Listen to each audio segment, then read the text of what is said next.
December 26, 1980. Three American servicemen investigate what appears to be a crashed aircraft in England's Rendlesham Forest. Sergeant Jim Penniston touches strange symbols on a metallic craft and receives binary code in his mind. Decoded 30 years later, the message claims origin from the year 8100. They thought they'd seen a UFO, but encountered something far stranger. Rendlesham Forest sits quietly in Suffolk, England, between two of NATO's most strategically important military installations.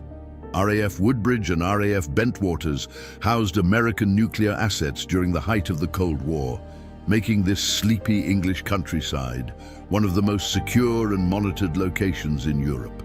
The forest itself is ancient, its twisted oaks and dense undergrowth hiding secrets that stretch back millennia. December 1980 found the world teetering on the edge of renewed nuclear tensions. The Soviet Union had invaded Afghanistan, American hostages remained captive in Iran, and both superpowers were locked in an arms race that could determine humanity's survival. In this atmosphere of heightened vigilance, American servicemen stationed at these British bases maintained constant security patrols, watching for any sign of Soviet infiltration or sabotage. It was during one such routine patrol that the impossible began.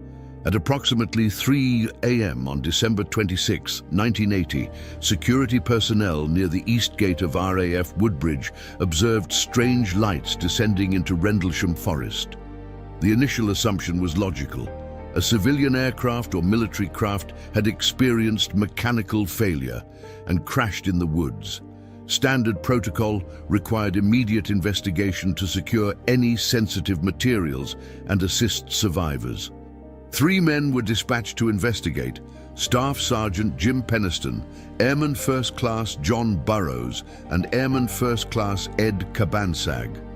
All were experienced security personnel, trained to handle unusual situations with military precision and skeptical analysis. They expected to find wreckage, perhaps classified debris, that would require careful documentation and removal. Instead, they discovered something that challenged every assumption about what was possible in their carefully ordered military world. As Penniston and Burrows moved deeper into the forest, they noticed disturbing changes in their environment. The normal sounds of nocturnal wildlife gradually faded until an unnatural silence enveloped them. Static electricity began building in the air, raising the hair on their arms and creating an uncomfortable tingling sensation across their skin. Most unsettling was their growing sense that time itself was behaving strangely, each minute seeming to stretch longer than it should. Then they saw it. Through the trees ahead, a bright light pulsed rhythmically, casting eerie shadows that danced between the ancient oaks. But as they approached, the light began to fade, revealing something that defied every conventional explanation their military training had provided them. The craft was triangular, roughly the size of a small tank, but unlike any vehicle in the American or Soviet arsenal. Its surface appeared metallic, yet somehow translucent, as if made from materials that existed somewhere between solid matter and pure energy. No wheels, landing gear, or exhaust system were visible. Most striking were the symbols etched into its hull, strange geometric patterns that resembled no earthly writing system. Penniston, following his training as a security investigator, began documenting everything he observed. He sketched the craft's dimensions, noted the absence of conventional propulsion systems, and recorded the bizarre symbols covering its surface. But then, driven by curiosity or perhaps some inexplicable compulsion, he made a decision that would alter the course of his life. He reached out and touched the symbols. The moment his hand made contact with the craft's surface, Penniston experienced what he would later describe as a telepathic download. Streams of ones and zeros flooded his consciousness, not heard or seen, but somehow directly implanted into his mind.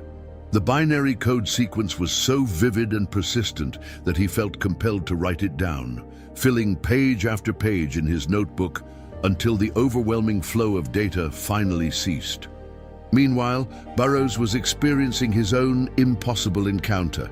The craft began moving through the forest, not flying above the trees, but somehow weaving between them as if the solid wood posed no barrier to its passage. It pulsed with various colors, red, blue, white, and orange, creating a light show that illuminated the entire woodland area. Both men reported that what felt like a few minutes of observation turned out to be several hours when they finally returned to base. Their watches showed the wrong time, and their radio communications with Cabansag revealed significant gaps in the timeline that neither could adequately explain. The official response was swift and troubling. Within hours of their report, both Penniston and Burroughs found themselves in debriefings with American intelligence agents, likely from the Defense Intelligence Agency or National Security Agency. They were provided with sanitized official accounts of what they had witnessed and instructed to stick to these cover stories when questioned by anyone, including superior officers. The message was clear. What they had experienced in Rendlesham Forest was now classified at the highest levels of national security. But the incidents were far from over. 2 nights later, on December 28th, Deputy Base Commander Lieutenant Colonel Charles I. Holt received reports of renewed, unusual activity in the forest. Unlike the previous investigation, Holt decided to personally lead a team into the woods, bringing with him a cassette recorder to document whatever they might find. Holt's audio recordings, which would later become crucial evidence in the case, captured real-time reactions to phenomena that seemed to operate by rules unknown to conventional physics. His team observed objects that appeared to drip molten metal, lights that moved with purposeful intelligence through the trees, and craft that seemed to communicate with each other through synchronized light patterns.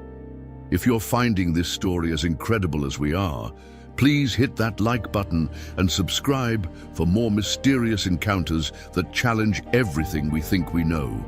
Share this with anyone who's ever wondered what really happened in those English woods. Your support helps us bring you more amazing documented cases like this one. Most remarkably, Holt's recordings documented interactions between the unknown objects and the nearby military bases. Lights were observed sending beams down toward the nuclear weapon storage areas, a detail that would have profound implications for national security if the phenomena were hostile or under foreign control. The aftermath of the Rendlesham Forest incident revealed the complex relationship between government secrecy and public disclosure in cases involving potential extraterrestrial contact. While some details emerged through Freedom of Information Act requests and witness testimonies, crucial documents remained classified or mysteriously disappeared from official files. For 30 years, Penniston kept silent about the most extraordinary aspect of his encounter, the binary code that had been telepathically transmitted into his consciousness. The trauma of the experience, combined with official pressure to maintain secrecy, led him to suppress memories of the download until he could no longer contain them. In 2010, Penniston finally revealed the existence of 16 pages of binary code recorded in his original notebook from the night of the encounter. When computer experts analyzed the data, they discovered it contained a coherent message that seemed impossible given the circumstances of its reception. The decoded message read, "Exploration of Humanity 66.6 8100, followed by precise geographical coordinates pointing to some of Earth's most mysterious and significant ancient sites.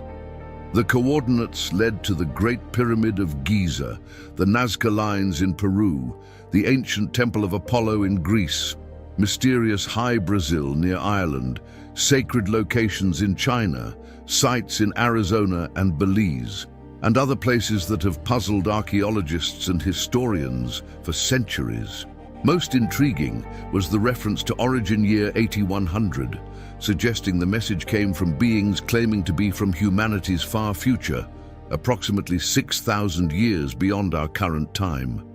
This detail transformed the entire narrative from a simple extraterrestrial contact case into something far more complex. The possibility that the Rendlesham Forest visitors were not aliens from another world, but time travelers from our own distant future.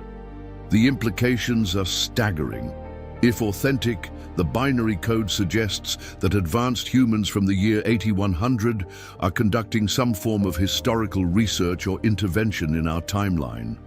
The coordinates pointing to ancient sites imply these future humans are particularly interested in pivotal moments or locations in our species' development.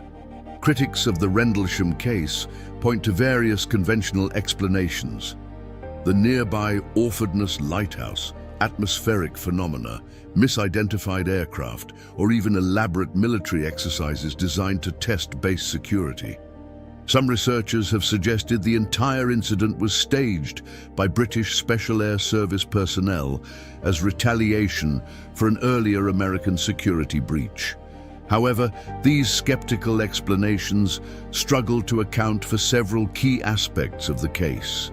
The consistency of witness testimonies across multiple nights and different observers suggests something more substantial than misperception or hoax. The involvement of high-ranking military officers like Colonel Holt lends credibility that's difficult to dismiss. Most compelling is the binary code itself, a complex, mathematically sophisticated message that would have required extensive knowledge of ancient sites and coordinate systems to fabricate. Recent investigations have revealed additional layers of complexity surrounding the Rendlesham case. Government documents released through Freedom of Information requests confirm that the incident was taken seriously at the highest levels of military and intelligence communities. The fact that crucial files remain classified 40 years later suggests ongoing official concern about the implications of public disclosure. Both Penniston and Burroughs have suffered long-term health effects that they attribute to their forest encounter, including symptoms consistent with radiation exposure. Their medical records remain partially classified, adding another layer of mystery to an already complex case. The Rendlesham Forest incident stands apart from other UFO cases because of its extraordinary documentation and the credibility of its witnesses. These were not civilians seeking attention or conspiracy theorists promoting fringe beliefs. They were trained military personnel with security clearances and reputations to protect. Their willingness to come forward, despite potential career consequences, speaks to the profound impact of their experiences. Today, Rendlesham Forest remains a site of pilgrimage for UFO researchers and curious visitors from around the world. The trees where the craft was observed still stand, and sensitive equipment occasionally detects unexplained electromagnetic anomalies in the area. Local residents report continued unusual activity, though nothing approaching the scale and drama of those December nights in 1980. The binary code message continues to puzzle researchers and computer experts. Its mathematical precision and the significance of the coordinates it contains suggest either an incredibly sophisticated hoax or genuine communication from an intelligence possessing advanced knowledge of both human history and our planet's sacred geography. Perhaps the most unsettling aspect of the Rendlesham case is its suggestion that we may not be alone in our own timeline. If the binary code message is authentic, it implies that our future selves are watching us, studying key moments in human development and possibly intervening in ways we cannot yet understand. The servicemen who entered Rendlesham Forest that December morning thought they were investigating a simple aircraft crash. Instead, they stumbled upon evidence that reality is far stranger and more complex than our conventional understanding allows. Their encounter challenges our assumptions about time, consciousness, and humanity's place in the universe. Whatever the ultimate truth behind the Rendlesham Forest incident, it remains one of the most thoroughly documented and compelling cases in the annals of unexplained phenomena. The men who witnessed it have never wavered from their accounts, despite decades of skepticism and official denial. In the end, they thought they'd seen a UFO. What they actually encountered may have been something even more extraordinary, a glimpse into humanity's own incredible future. Disclaimer: this video is based on public reports, eyewitness testimonies, and speculative analysis. Some details remain unverified. All interpretations are intended for informational and entertainment purposes only.